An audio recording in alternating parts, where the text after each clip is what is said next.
It has been a while since I did a live, but today's 9/11, and I thought I should do some reflecting, especially um, with what happened yesterday regarding, Charles Clark and no, Charlie Clark, sorry. It's been a long day. Um, yeah, I mean, it's very interesting to think that that happened yesterday and today's 9/11. And I was just thinking about how, where I was during 9/11. I remember being in school.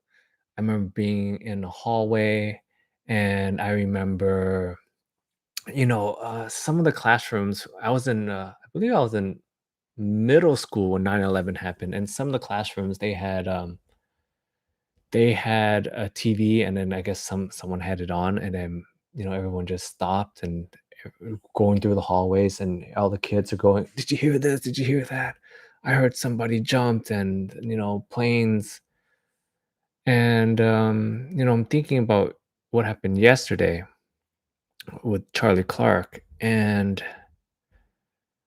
I feel like we are heading towards some sort of civil war. America has never been more divided than it has been right now. Sorry if I'm looking out the window. There's somebody that's out there that shouldn't be out there. Oh, it's Amazon driver. Okay. Yeah, and it feels like we're more divided than we've ever been.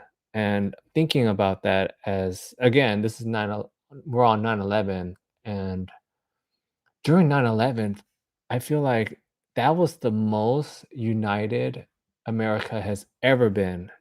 And if you're too young to know what it was like afterwards, it was I mean, I was a kid back when it happened, and I felt like we were so united. I remember, like, people started driving around with flags, and I I'm thinking about that, and then now I'm thinking about now when you see someone with, like, a truck with a flag on it, like a big flag, and it just means something different than it did back then, you know? That was the most united everyone was in America. Like, I remember that happened, people signed up for the military, bunch of my friends signed up, I was gonna sign up, it didn't work out, but that was a different time, and then you go to now, and what happened yesterday, and then you see the chatter online right now about, you know, some people want, they wanna get revenge, and I don't I don't know, it's understandable. And I don't consume a lot of, Charlie Clark's content. I've seen some of his stuff online before, but one of the clips that I remember watching from him before, that I thought was really good was,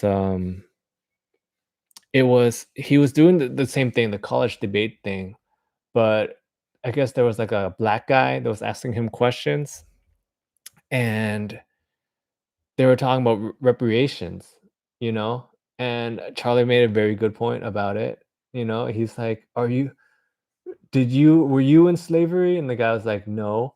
And Charlie's like, "Oh, I'm not a I wasn't alive back then either. I didn't own any slaves, right? So you want reparations for something that you weren't involved in and for something that I didn't do, you know?"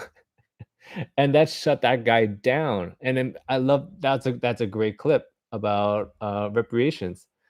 And then I'm thinking about the chatter online right now about revenge and stuff. And it reminds me of that Charlie Clark clip where it's kind of like you want revenge against some random other person, right?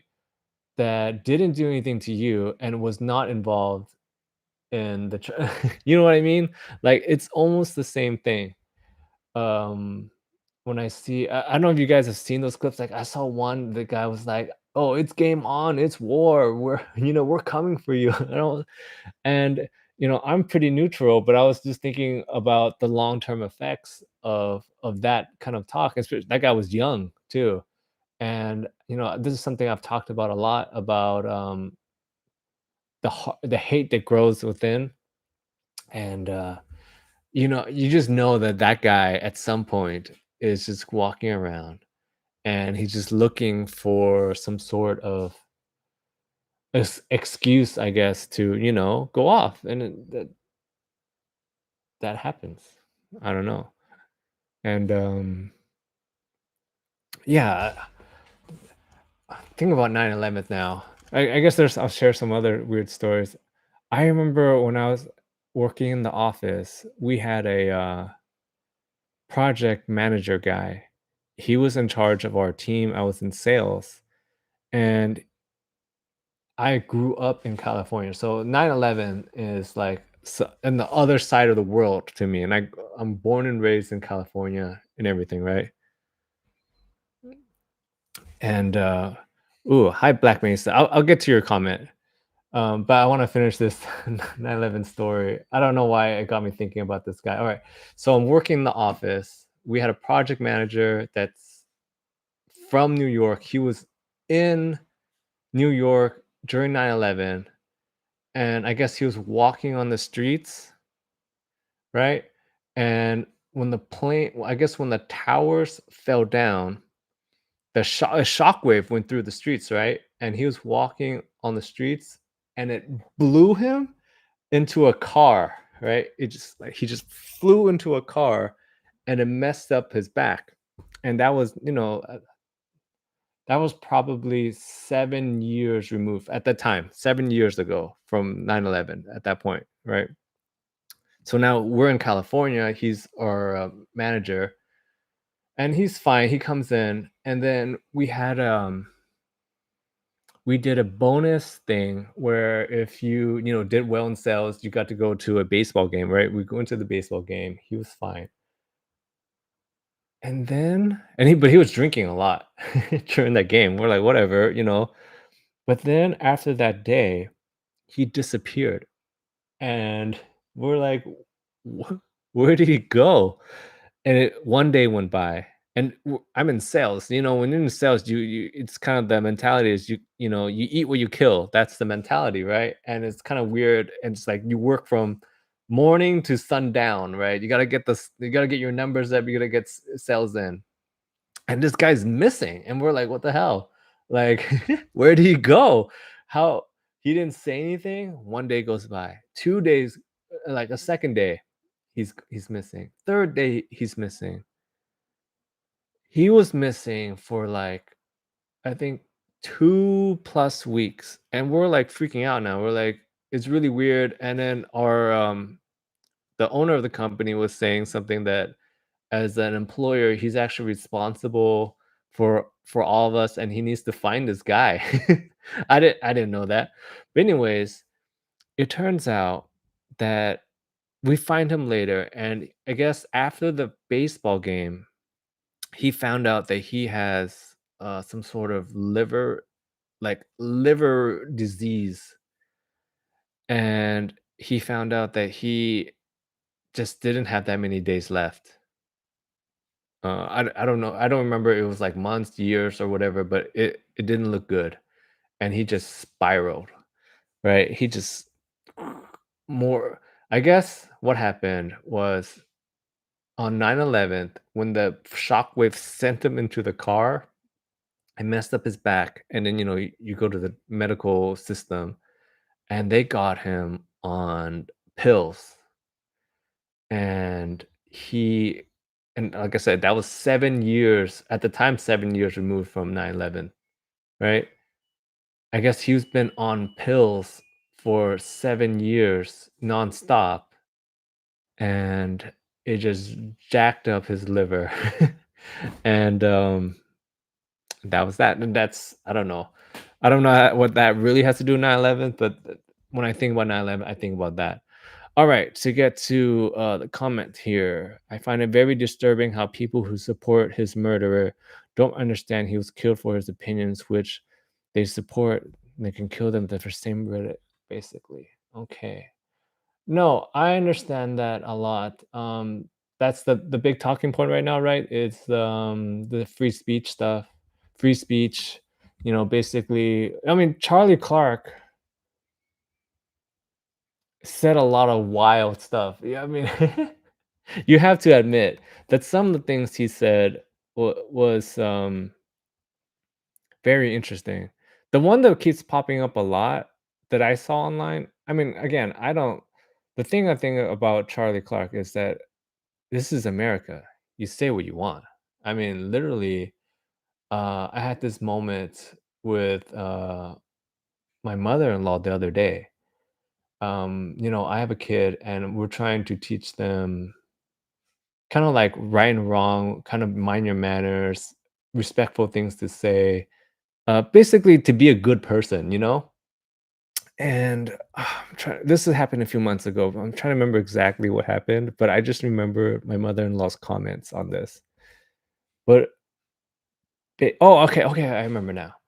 S- Somebody got a haircut that was not very good. Like, she's my kid's a kid, and you know how they don't have the social awareness or their filter is not as high as it should be sometimes.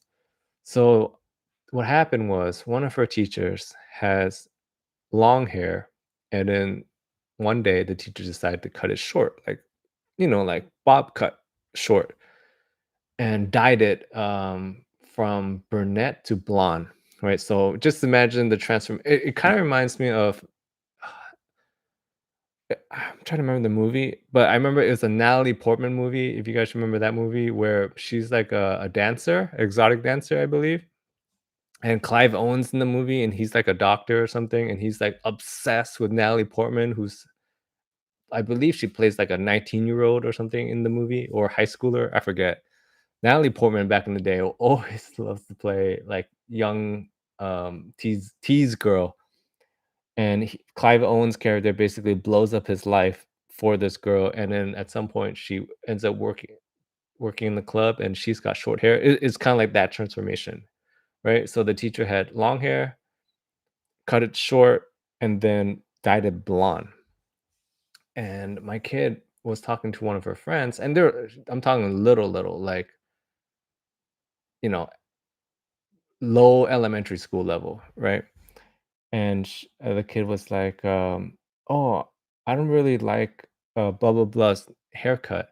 I don't think it looks good." And I guess another teacher heard that and kind of made a comment to my kid and said like, "Oh, we don't like, you shouldn't talk like that. That's a very not a very nice thing to say." Right. And then when I get home, I hear about this, and I was telling my kid, like, "Hey, I heard about this situation, and you need to apologize, um, because that's not very nice to talk. It's one, it's not very nice to talk behind people's back like that, and two, it's you. I was telling you don't know why she cut her hair, and I was telling her that some people cut their hair to donate, hair or that you don't know the reason why. So don't do that. So you need to apologize, right? And then my mother-in-law says, "This is America. That's her opinion. She could say whatever she wants." And I was like, "What? No, I get it. Okay, you can say whatever you want, but sometimes you need to understand the situation." So I'm trying to think. Oh, I know what I was trying to get to. I was trying to get to what the big quote that's going around on the online as well right now regarding the Charlie Clark thing is that there's that quote, I guess, during one of his debates at some point. Again, I don't watch a lot of his material, but I didn't even know it's real or not, but it's been online a lot. And I'm just gonna assume that it's real, is that the one he says like, you know, some people need to if the cost of this to bear arms is for some people to lose their life, then I'm okay with that. I'm butchering it, but you know what I mean. It was something of that nature, where it's basically it's okay if some people lose their lives as long as we have the rights, to have guns and whatnot. it's and the I guess the irony is that he was literally answering a question about mass shootings, and then it's crazy. If you've not seen the video, um, with it, it's horrific. A buddy of mine, works in PR, and, he's got the, like, I guess, raw footage of it. Someone sent it to him, and, no, it's crazy. Like, literally, I remember I don't know why I feel like I'm gonna remember this day just like 9/11, because I just remember yesterday hearing the news, right, that, he got hit, and literally when I heard this is before that, we heard the results. I heard that he got hit in the neck, and, at the time, I'm busy, so I didn't get time to actually research anything or look anything up.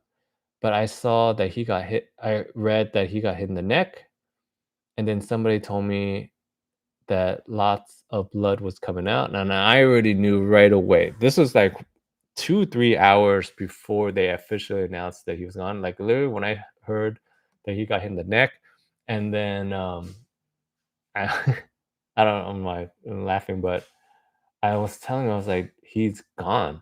There's no way. There's no way." And, I was like, "If he pulls through, that's a miracle. That's, a thoughts and prayers, like, miracle." But I guess I wanna get to I feel like with this, we're heading towards to me, it feels like a civil war. Um, it I mean, just think about all the ironies that are going on right now. His YouTube channel or his network, right, is called Turning Point USA. Turning Point USA. Turning Point USA. This feels like a turning point. And for it to happen the day before 9/11 is not lost on me because that's a huge turning point as well. Think about what 9/11 actually means. It's like the beginning of the nonstop I mean, we've been in nonstop conflict for before, but it was like literally the beginning of the never-ending nonstop conflict. This is where like the military industrial complex, those guys just basically took over. I mean, they were like inching in here and there doing this, but they just took over from that period on. Turning Point USA. It's the beginning of the conspiracy theories. Um, the following year of 9/11, right? 9/11 happened. The next year, I remember I had a social studies government teacher, right? And he spent, but keep in mind, we're kids. This is now, oh, am I in high school yet? Yes. Okay, this is high school. I remember this. The following year, the year after 9/11, I'm in social studies government class, AP, okay? And if you've not have never been in like an AP government class in high school or AP like AP class, the most of the class is just gearing you up to take the AP tests, right? For you to get college credits. My social studies teacher, the year after 9/11, spent I think it was like 3 months of the year, 2 or 3 months of the year, breaking down 9/11 conspiracies. And, I'm a kid, and when you're a kid, right, in high school, you're thinking about just yourself, like, you're moving around from classes, and you're only spending that 1 hour in that one class, right, the social studies, like right? And then you move on, and you're just in your own time scale of what's going on. But now that I think back, right, about this time period when I was taking that class.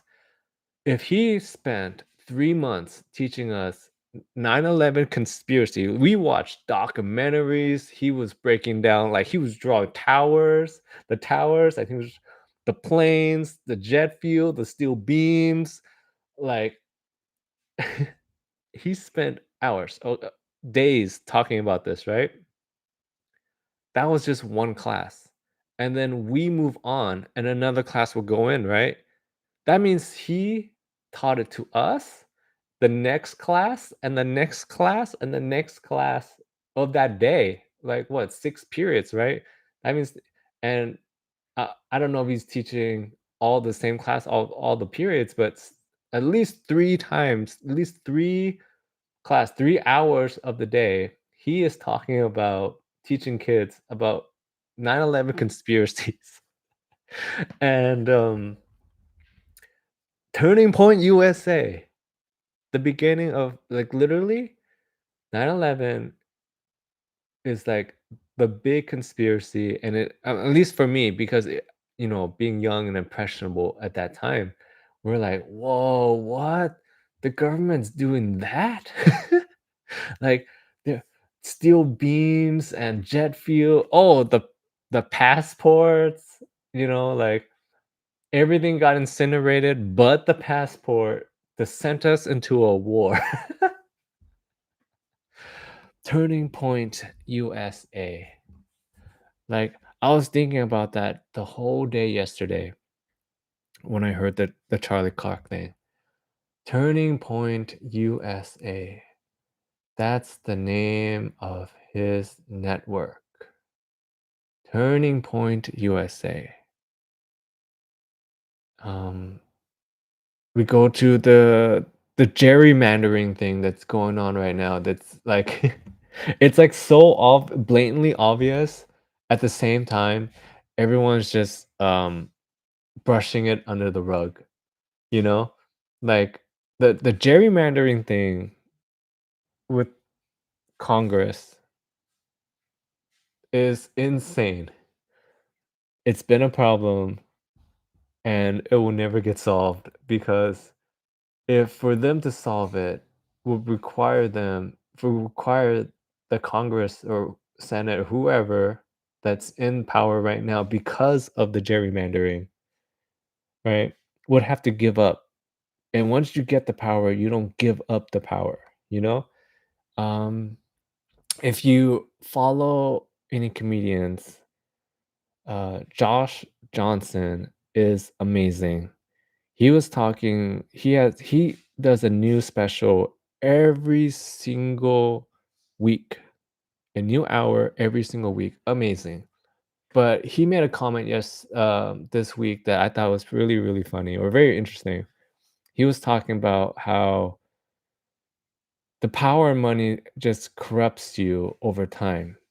When he was talking about how the Powerball was at 1.8 billion this week, right? And he was tying it to, government money where I mean, it was amazing. Where basically, government money pools together and then they spend it on things, right? Roads, bombs, whatever, fixing things, not fixing things. That's our money that gets pulled together to do something, right? And the lottery is technically the same thing. The lottery grows as more people buy tickets. That's all the money of all the people that buy tickets pulled together. And of course, there's a cut into there, to do other stuff. They say it's used to fund like public schools and whatnot, which is actually a very interesting thing to think about that public schools are dependent on degenerate gamblers that don't know any better. Um, but that's, money that gets pulled together to get given to one guy for them to become a billionaire overnight. And just think about how hard it is to become a billionaire and the amount of there is no billionaire that is completely clean. Eh, I don't know, now I'm thinking more about it. In a way, the instant lotto billionaire is the most fresh person to be a billionaire, because if you were to build $1 billion from the ground up, and I'm trying to think of people that I know. I think I know maybe 1, 2 billion. Actually, I do know a billionaire. I mean, I'm like, I don't know them. I know them. I go to parties and whatnot with them, but like to talk to them, maybe. And then I know a few people that are trying to get there, or trying to get to their spot that they feel like they can get to. And the journey up, especially if you're trying to get to the next level, there's always some questionable things that you do along the way. You hear the stories of like the Kennedys, and just any of those people, like Elon. When you talk about Elon, there will be like, oh, their family fortune was made on emeralds in South Africa, and their Bezos did this, and Bill Gates was the most ruthless, evil person ever. But some, you know, and they somehow all know Epstein or something of that nature. Like there's things that get done for you to get to the level of billionaire, and it just slowly corrupts you along the way to the top, right?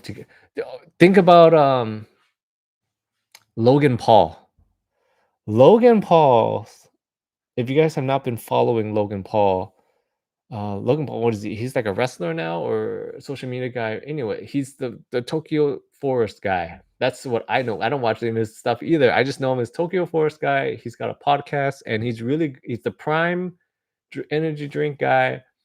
Yeah, he's a wrestler now, and I want to say he's in a way, allegedly. We'll throw an allegedly out there. Allegedly, supposedly, a professional scammer. Allegedly, supposedly. Don't sue me. This is internet opinion, okay? He's been saying years before right now Prime is crashed like crazy, but years before, he said his goal is to get to the $1 billion. 1 B, right? And he was already pretty up there. Tens of millions, maybe hundreds of millions, right? And this was like 4 or 5 years ago. He was talking about trying to get to the big B, the billion. KSI too, his partner in Prime, and they bet almost everything into the Prime energy drink. And for a brief time, it looked like they were gonna get to that billion, right? Until last year hit. Have you not been following Logan Paul's downfall after he tried to get to the billion? It's in a way, it should be studied because he was given a second chance. A second chance. When you get canceled like the way that he did after the Tokyo thing, you don't get a second chance. He got a second chance. And it looked like he was going to reform himself until he started to get into the crypto stuff. And keep in mind, Logan Paul's motivations seem very, very, very simple. He wants to get to the billionaire because when you get to the billionaire status, that's when you have the real FU money. I was thinking about this yesterday too, about the Lotto billionaire winner, right?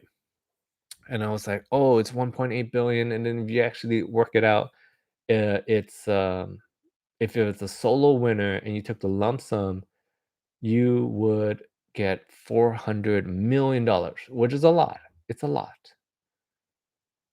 But if in the grand scheme of trying to get to that FU money, it's not there. Back in the day, yeah, like maybe 10 years ago, getting $400 million. I remember 10 years ago, the lotto reached this level, somewhere around this level as well. And I remember thinking, wow, This was when Taylor Swift was at, her I think her net worth was like 200 million at that time, right? And I was like, "Whoa, in one day in one day, you are going to become more in one day, you were going to become richer than Taylor Swift." That was back then. Now Taylor Swift is untouchable, but the Logan Paul thing, he tried so hard to get to the $1 billion, and he fell into a crypto scam. I don't and to this day, I don't know why he just didn't refund everyone's money because he could have just walked away. But no, he wanted to get to the $1 billion and he didn't want to refund. I think at the time it was like $12 million of losses.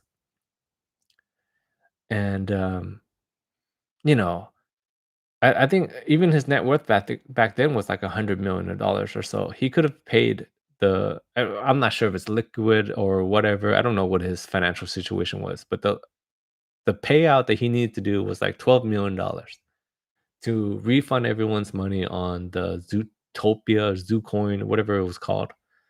And he refused to do it. And now he's in this big, big lawsuit. And the Prime energy drink whole thing was hinged on his reputation, right? People wanted it because they like Logan Paul. You don't see grandpas drinking Prime. It's usually younger kids or whatever. And as it came out that he's like a scammer guy or whatever, and they allegedly, supposedly, you know, um, undercutting vendors and doing all these shady business stuff. People just lost interest in it, and as he's not paying vendors and whatnot, they stopped stocking his drink, and then now sales are down 90% or whatever. And he was this close to getting to a billion, and now he's this far away. He's not anywhere close anymore. That's what it takes to get to $1 billion. A little bit of shady, a little bit of, you know, it just, ooh, nice cup. And I think about the gerrymandering thing again, going back to trying to get back on topic. It feels like we're heading towards a civil war. If you've seen the stuff that's online right now, it's just strange that the talking point right now is like, oh, you know, it's a left issue, right? Right. I mean, if you're watching the news, the one side is trying to make it the other side's issue, and these are the two arguments. It's like, oh, all the shooters recently have been left-leaning people. And then on the left side, they'll be like, oh, well, what about all the school shootings? Most of the school shootings are right-leaning people, and they're just like clashing with each other. And it's like, you, I miss, I miss when politics was like, kind of like where it wasn't so extreme on both sides. They were do you I don't know, maybe some people are too young to remember, but I remember it was for you to win to become president before.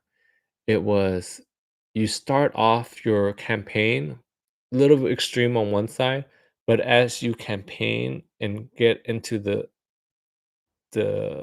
closer to actual election time, you start going into the middle, and because you want to get votes, you're already gonna get votes from your side. That's not important. And in a way, that was why Kamala failed a lot because they didn't try to get votes from the other side. You're gonna get your votes from your side. That's not the point. You want to get the votes from the other side. And that's why everyone was like bagging on her for not going on the Joe Rogan experience, because she could have possibly swayed some votes to her side if she went on to talk to Joe Rogan, but they didn't do that and they messed it up. But you want to get towards the middle. Now it seems like you want to go further and further out, you know, further and further out. Because what does the middle represent to a lot of people? The middle is status quo, you know, things are just going to be exactly the same, but no one's happy with the, what's going on now, or at least what has been going on. And that's why another reason why Kamala lost big time is she whoever was running her campaign didn't didn't push her away from what Biden was doing. In a way, whatever Trump's doing now, I feel like it's very similar to what Biden's was doing, where it was like it doesn't feel good, but everyone's like, look at this, look at the numbers here, and look at the stock market, look at the GDP, and they're like, but I don't feel good. My neighbor doesn't feel good. Like the people that you interact with, they don't feel they don't feel like it's going well, you know? And then, especially these people in government, all they're doing is looking at top end numbers because 'cause they're so high up. They don't see us on the floor here, or the little ants that make things work. It reminds me of I was talking to my kid about ants because they're like ants are gross, and I was like, you need ants, you need them. They clean up, they do the stuff that no one even know thinks about to do. And I was like, without ants, the world would be covered in like carcasses of other insects and trash and stuff. Ants clean up that stuff. They have a purpose. But they're so high up, they don't see down there. So they're usually just looking at top end numbers. And they're like, oh, GDP is doing good. Let me tell you something about American GDP. Okay. It's all fake if you really think about it. Okay. Um, what's that talking point? They're like, oh, California's GDP, if you were to compare it to the world, California is the fourth highest GDP. That's great. And you can even compare like some of the lowest states in America to some countries, and their GDP is higher. And do you know why? It's because GDP is just a measurement of goods and services, right? What you take revenue or that you take in from goods and services. Other countries, a lot of them don't have certain industries that we have here in America that prop up our GDP. Healthcare is a good example of this, where if you really think about the healthcare industry, right? Remember, GDP is revenue from goods and services. Services. The healthcare industry is mostly middlemen, right? People that don't do anything, but they provide a service, some necessary, some unnecessary. Right? I'm not talking about doctors or whatnot. I'm talking about insurance billing department. I'm talking about, the paper pushers that are in the healthcare industry. They don't really do much. Look, what was that thing that Bernie was talking about? And I think I saw Mark Cuban was talking about it too. What's it called? The people for the subscription, they're like the middlemen from from the pharmacist to the the subscription. All they do is they do paperwork and whatnot, and they bill and they make millions and millions of dollars. It's escaping my mind right now. But a lot of these industries don't exist in other countries, but we count that as GDP in America. And you really think about it, that's a service that doesn't really benefit anybody. It's just sucking up money. Another one that's very simple to think about is financial services. That gets counted into GDP, right? And here's the easy one: um, banking charges. Like just the monthly, some bank accounts have that, what, monthly service charge that they do, or ATM service charges, like financial service, like banking charges. That gets counted into GDP, right? The money that the banks and whoever get from that gets counted into the GDP, but it doesn't provide anything. You know what I mean?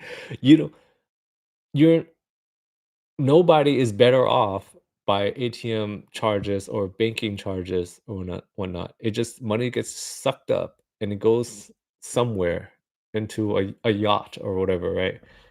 And that doesn't benefit anyone. That's where I'm saying where we don't feel any better, even though some of these numbers that a lot of the politicians like to look at say that we're doing well, and it's kind of like it makes people upset on both sides.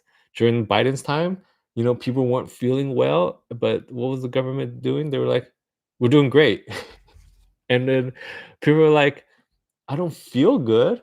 I don't feel like things are going well."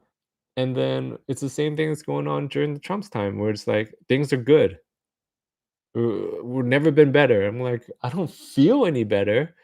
Uh, the prices of stuff have gone up.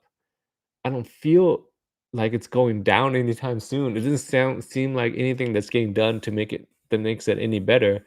And the one thing that really bugs me a lot is that I'll talk about prices of stuff, right? And it's gone up, and then there'll always be one person somewhere that says, "Oh, prices are down." I'm like, "Where? Where?" I don't see that anywhere, and the people just lie. I don't know. Maybe somewhere, maybe not in California, I don't know. Prices of stuff seem like they're going up. Um, a easy way to do that to check out if prices are right is, I assume you buy stuff on Amazon. You can go into Amazon, check your purchase history. You could check the price of whatever you bought, and then you could look at what does it cost now, right?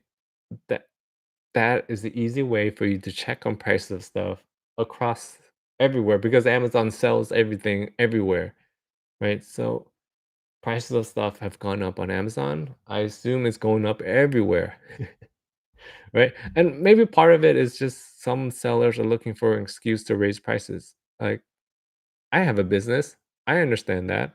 Like, I remember talking about this with people during the pandemic when they said that there were supply shortages. I didn't feel any supply shortages in running my operation. Maybe it was just the industry that I was in, but I didn't feel any supply shortages. I didn't have any problems. And a lot of my friends that have businesses, they said that the pandemic time was the best that they've ever had it. It was the best time ever. Like, they're like, secretly some people were wishing for another shutdown because, um, it was some businesses flourished. I mean, it could be industry, some businesses did not do very well, of course, but I didn't feel supply shortages. And then I'm just saying for me personally, when I see stuff like, "Oh, there's a supply shortage, prices have to go up," and I'm like, "Really?" For example, um storage units. There's storage lockers or whatever business, right?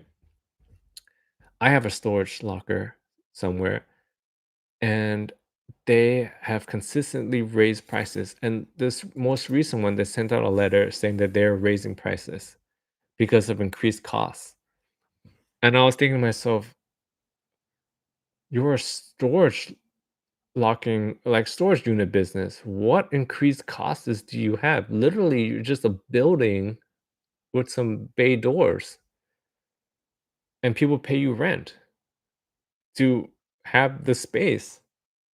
They're not building any new units. They're not, I mean, they basically all they do all day is sweep, make it look nice, right? Make the outside look nice so they can rent more units to other people, but they're not doing anything.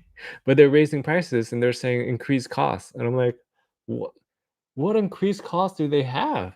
I don't Maybe electricity, I don't know. But it's storage units. Like, I can't imagine their power draw is that much higher. I don't know. I guess,